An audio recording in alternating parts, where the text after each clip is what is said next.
You walk into a room, something shifts. The air feels heavy. That couple in the corner, they're smiling but something's wrong. You feel it in your chest. That tension they're hiding from everyone else.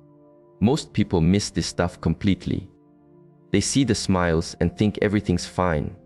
But not you. You see what's really happening behind those perfect faces.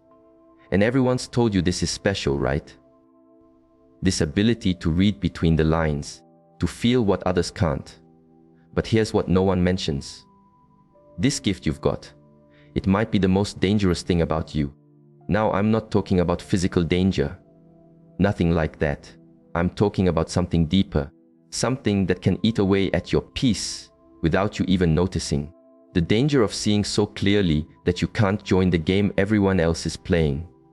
Watch people at any gathering. Really watch. They're all following the same unspoken rules. Ask how someone is. They say, fine. You both pretend that actually means something.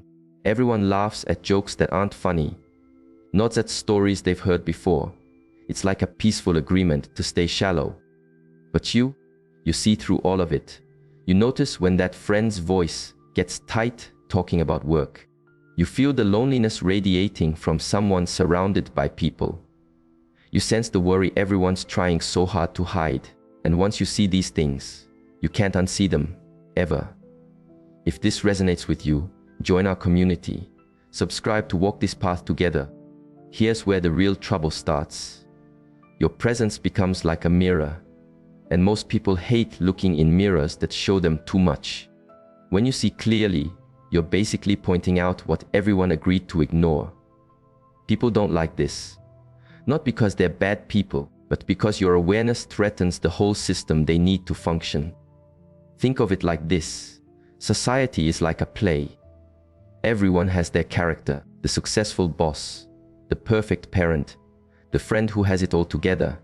These are costumes we put on, and the show works great as long as everyone stays in character.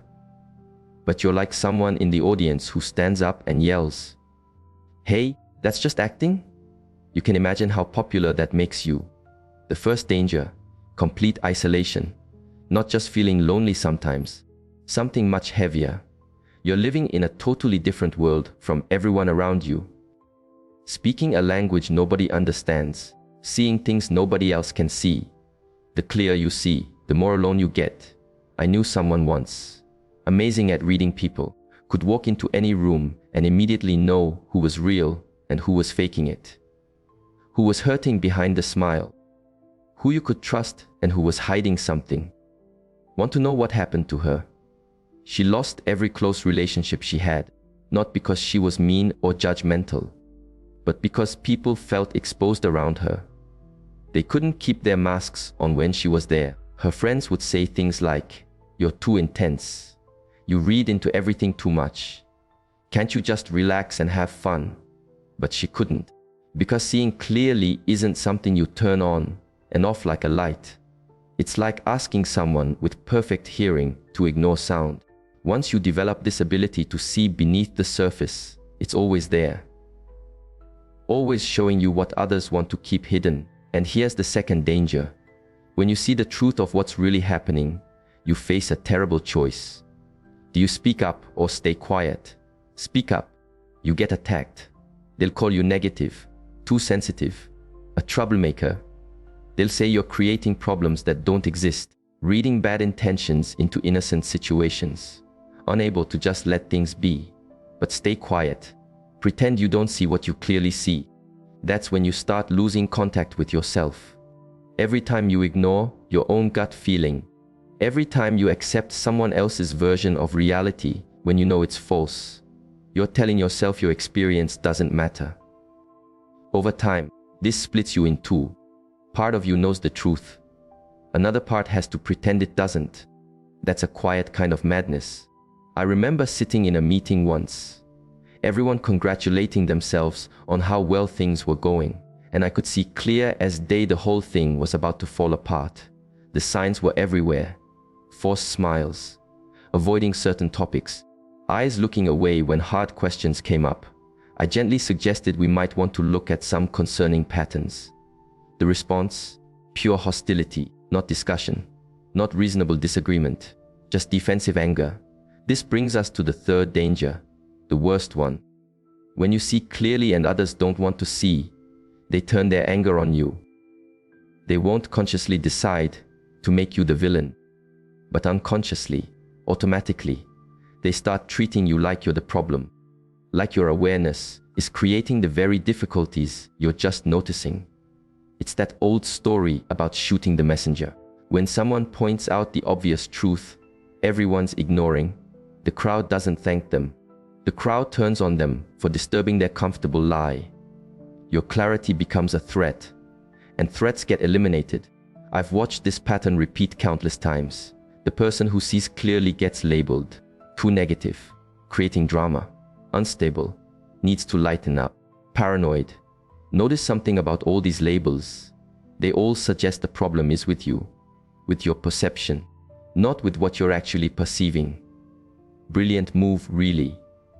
If they can convince you that your vision is flawed, they never have to look at what you're seeing. But nobody tells you about the fourth danger, maybe the most devastating one. When you're constantly absorbing everyone's hidden emotions and unspoken truths, you start losing track of what actually belongs to you. Your feelings get mixed up with everyone else's.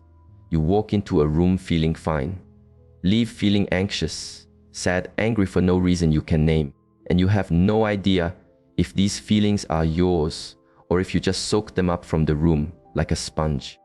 This is exhausting beyond anything you can imagine. Never knowing which thoughts are actually yours, in never being sure if the emotion you're feeling belongs to you or to the person next to you. It's like trying to hear your own voice in a crowded restaurant. Eventually, you forget what you even sound like. People describe this to me all the time. They say, I feel like I'm disappearing, like there's less and less of me and more of everyone else. That's not poetry. That's real psychological danger. When the line between you and everyone else gets too blurry, you can actually lose contact with who you are.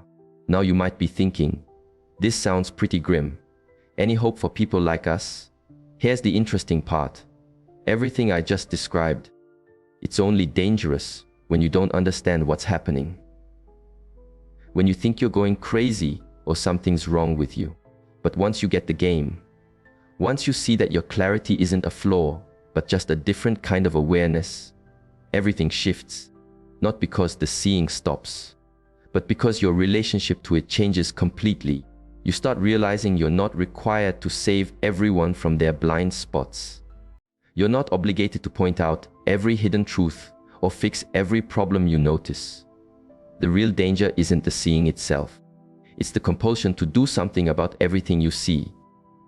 That belief that if you notice a problem, you must solve it. If you sense someone's pain, you must heal it. If you spot dysfunction, you must fix it. That's where the real trouble starts, because you're taking responsibility for things that aren't yours to handle. Picture this. You're walking by a muddy river. You can see clearly that the water's all stirred up. Everyone else walking by either doesn't notice or doesn't care. Now you've got a choice. You can jump in and try to clear it with your hands. Stir it up more with your efforts. Exhaust yourself on an impossible task. Or you can simply notice that yes, the water is muddy. Maybe make a mental note not to drink from it right now. And keep walking. The water will clear itself when conditions are right. Your frantic stirring won't help. Actually makes it worse. This is the wisdom that has to come with clear seeing. Understanding that not everything you notice needs your intervention. Here's the paradox though. Once you stop trying to fix everything you see, once you relax into just being aware without the need to change or control, your perception often gets even sharper. And more than that, people start feeling safer around you because you're not unconsciously demanding they see what you see or change to make your awareness more comfortable. Think about it. When you meet someone who sees you clearly but doesn't need you to be different, who gets your struggles without rushing to rescue you, who understands your fears without pushing you to face them on their timeline, how does that feel? Like freedom, right? Like you can finally breathe. That's what clear seeing becomes when you handle it right. Not a weapon you use against people's blind spots, but a gift you offer just by being present. You see them completely. And in that seeing, you let them be exactly as they are. Doesn't mean you approve of everything or pretend problems don't exist. Means you've stopped making their unconsciousness your personal project. Let me be clear about something. I'm not saying become cold or stop caring. I'm not suggesting you turn away from real suffering. What I'm saying is there's a difference between compassionate awareness and compulsive fixing, between seeing clearly and making yourself responsible for what you see. The danger of seeing what others miss isn't in the perception itself. It's in what you do with it. Use it to separate yourself, feel superior, justify your isolation. Then yes, it becomes dangerous. Use it to attack others for their blindness. Shame them for not seeing, punish them for being unconscious. Then yes, it destroys relationships and leaves you alone. But if you can hold your clarity lightly, see without grasping, perceive without controlling, understand without demanding, then your awareness becomes something completely different. It becomes a space where others can gradually wake up at their own pace, in their own time, without being forced or pushed or judged. Here's what I've learned watching people with this gift for years. The ones who suffer most aren't the ones who see the most. They're the ones who haven't learned to protect themselves while seeing. They absorb everything without any filter, take on every burden they notice, exhaust themselves trying to wake up a world that isn't ready to wake up. The ones who thrive, who use their perception without being destroyed by it. They've learned something crucial. They've learned to be in the world, but not consumed by it. See clearly without drowning in what they see.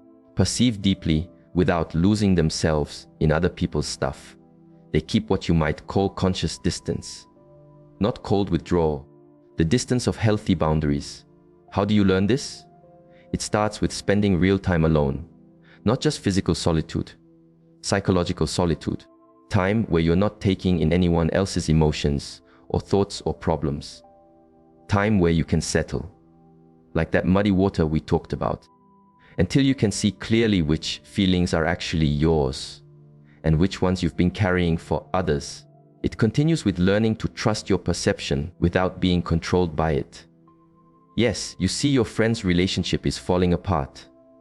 Yes, you sense your coworker is deeply unhappy. Yes, you feel the dysfunction in your family. All of this might be absolutely true, but the question isn't whether you see it correctly. The question is what you're going to do with this information. And sometimes, often, actually, the wisest thing to do is absolutely nothing, except hold space for truth to emerge on its own. This doesn't make you passive or uncaring. Makes you wise, because you understand people change when they're ready to change, not when you need them to change. Problems get solved when conditions are right, not when you've decided it's time. Consciousness develops at its own pace, which is almost never as fast as you'd like. So here we are at the heart of it. The danger of seeing what others don't is real. It can isolate you, exhaust you, make you a target for defensive anger, cause you to lose touch with your own center. But it doesn't have to. Not if you learn to carry your awareness consciously. Not if you develop the strength to see without the compulsion to fix. Not if you stay true to your perception while letting others stay true to their own process. The gift and the curse are the same thing. The question is whether you learn to handle the gift with enough wisdom that it doesn't become a curse. And maybe most importantly, whether you'll find others who see as you see. Because we exist.